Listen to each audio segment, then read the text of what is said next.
नमस्कार सर्वांना, प्रियानीज ब्लॉगमध्ये आपले सर्वांचे स्वागत आहे।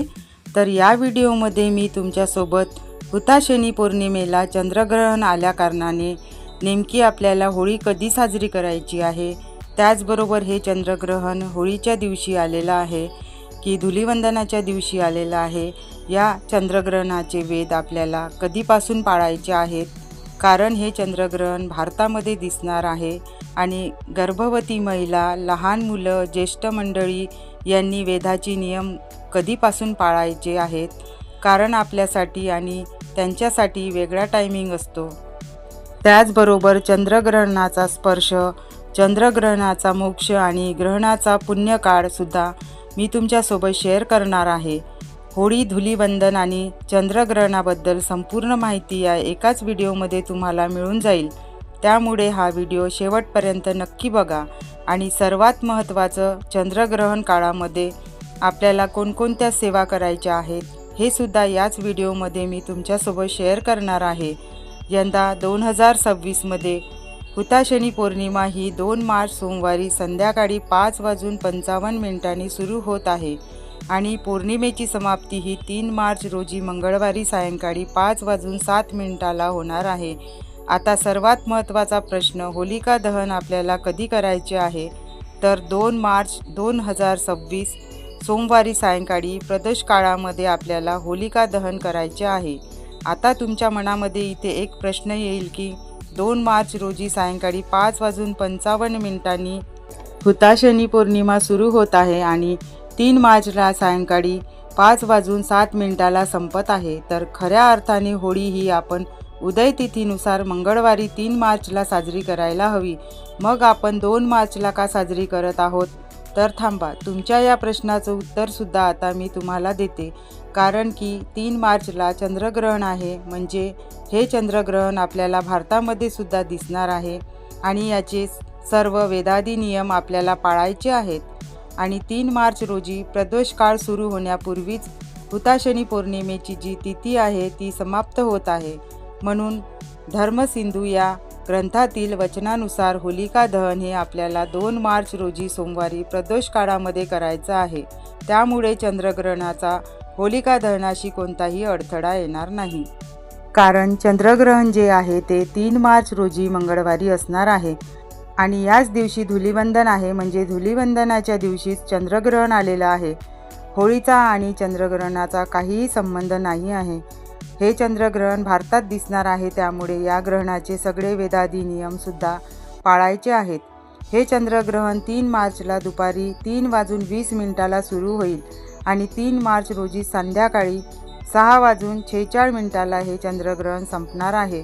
हे चंद्रग्रहण या वर्षातील 2026मधील पहिलं चंद्रग्रहण असणार आहे। चंद्रग्रहणाचा सूतक काळ हा ग्रहणाच्या 9 तास आधीपासून सुरू होत असतो, त्यामुळे 3 तारखेला सकाळी सूर्योदयापासून ते संध्याकाळी 6:48 या चंद्रग्रहणाचे वेदादी नियम आपल्याला पाळायचे आहेत। आता गर्भवती महिला, वृद्ध मंडळी आणि लहान मुलांसाठी सूर्योदयापासून हे नियम पाळण्याची गरज नाही।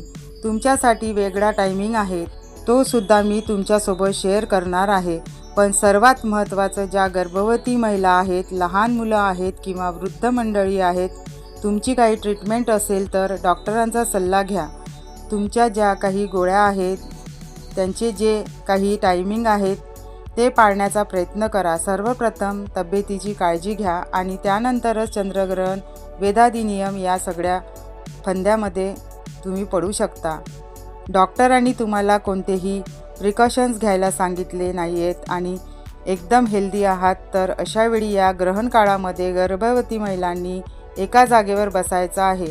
तुम्ही रिलॅक्स होऊन बसा, असं काही नाही की मांडीच घालून बसा, उठूनच बसा। आपल्या घरातील जी मोठी मंडळी सांगतात, जसं की मलासुद्धा बघा, आजी असेल, आई असेल, काकू असेल, मावशी असेल, त्यांनी ज्या गोष्टी सांगितल्या होत्या पाळण्यासाठी ग्रहण काळामध्ये, त्याच मी तुमच्यासोबत शेअर करत आहे। रिलॅक्स आपण बसू शकतो, बाथरूमला जायचं आहे, टॉयलेटला जायचं आहे, फक्त ग्रहण काळामध्ये आपले बोटं मोडायचे नाही आहेत, चाकूने विळीने काही चिरायचं नाही आहे, कात्रीने काही कापायचं नाही आहेत, पायाची आडी घालून बसायचं नाही आहे किंवा कुणाची वेणी घालायची नाही आहे. आपण स्वतः आपली वेणी घालायची नाही आहे, केस विंचरायचे नाही आहेत, ग्रहण बघायचं नाही आहे, झोपायचं नाही. या गोष्टी करायच्या. बाकी आपण घरामध्ये चक्रा मारू शकतो, फिरू शकतो, रिलॅक्स बसू शकतो. तुम्ही बेडवर बसा, सोफ्यावर बसा, चेअरवर बसा. त्यानंतर या ग्रहण काळामध्ये तुम्हाला जे म्युझिक आवडतं ती गाणी तुम्ही ऐकू शकता किंवा जे स्तोत्र मंत्र तुम्हाला ऐकायला आवडतात ते स्तोत्र मंत्र तुम्ही मोबाईलवरती ऐकू शकता किंवा जे स्तोत्र मंत्र तुम्हाला पाठ आहे जे तुम्हाला म्हणता येतात ते तुम्ही म्हणू शकता किंवा तुमच्याकडे एखादं छानसं पुस्तक असेल तर ते तुम्ही वाचू शकता किंवा एखादा ग्रंथ असेल तो सुद्धा तुम्ही ग्रहण काळामध्ये वाचू शकता. आणि हे काहीही शक्य नसेल तर जो कोणता मंत्र तुम्हाला येतो तर पूर्ण ग्रहण काळामध्ये तुम्हाला मंत्रजाप करायचा आहे. आपल्या पोटावर तुम्ही हात ठेवू शकता. पोटावर हात ठेवून किंवा स्वतःला ऐकू येईल अशा आवाजामध्ये मंत्र म्हणा. असं म्हटलं जातं पोटावर हात ठेवून स्वतःला ऐकू येईल अशा आवाजामध्ये जर आपण मंत्र स्तोत्र म्हटली तर आपल्या बाळाला सुद्धा त्याचे आशीर्वाद मिळत असतात आणि आपल्या बाळापर्यंत ती सेवा पोचत असते. चंद्रग्रहणाचा स्पर्श हा 3 मार्च रोजी दुपारी 3:20 सुरू होईल. तो ग्रहणाचा मोक्ष हा 3 मार्च रोजी संध्याकाळी 6:46 असेल. या चंद्रग्रहणाचा पुण्यकाळ हा 3 मार्च रोजी सायंकाळी 6:20 ते संध्याकाळी 6:46 असणार आहे. या ग्रहण काळामध्ये जी मंत्र स्तोत्र तुम्हाला पाठ आहे ती तुम्ही म्हणू शकता. जर तुम्ही गुरुमंत्र घेतलेला असेल तर त्या गुरुमंत्राचा जपसुद्धा तुम्ही या ग्रहण काळामध्ये करू शकता. तुम्हाला जर एखादा मंत्र सिद्ध करायचा असेल तोही तुम्ही या ग्रहण काळामध्ये करू शकता किंवा मग जी मंत्र स्तोत्र तुम्हाला मोबाईलवर ऐकायला आवडतात तर ती तुम्ही ऐकू शकता.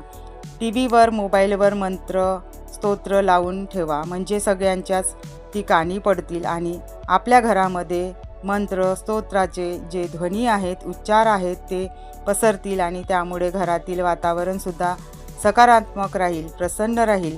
ग्रहण काळात आपण जे शिजवलेलं अन्न आहे ते साठवलेलं पाणी आहे त्या सर्वांवर तुळशी पत्र ठेवायचं आहे. ग्रहण संपल्यानंतर घरातील सर्वांना स्नान करायचं आहे.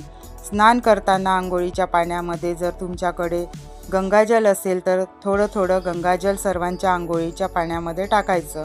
त्या पाण्याने स्नान करायचं आहे किंवा तुमच्याकडे गोमूत्र असेल तर एक थेंब आंघोळीच्या पाण्यामध्ये टाकायचं आहे आणि त्या पाण्याने स्नान करायचं आहे. घर झाडून पुसून घ्यायचं आहे, देवपूजा करायची आहे आणि त्यानंतर मग आपण जेवण वगैरे तुम्हाला ज्या काही गोष्टी असतील खायच्या प्यायच्या असेल त्या आपण करू शकतो.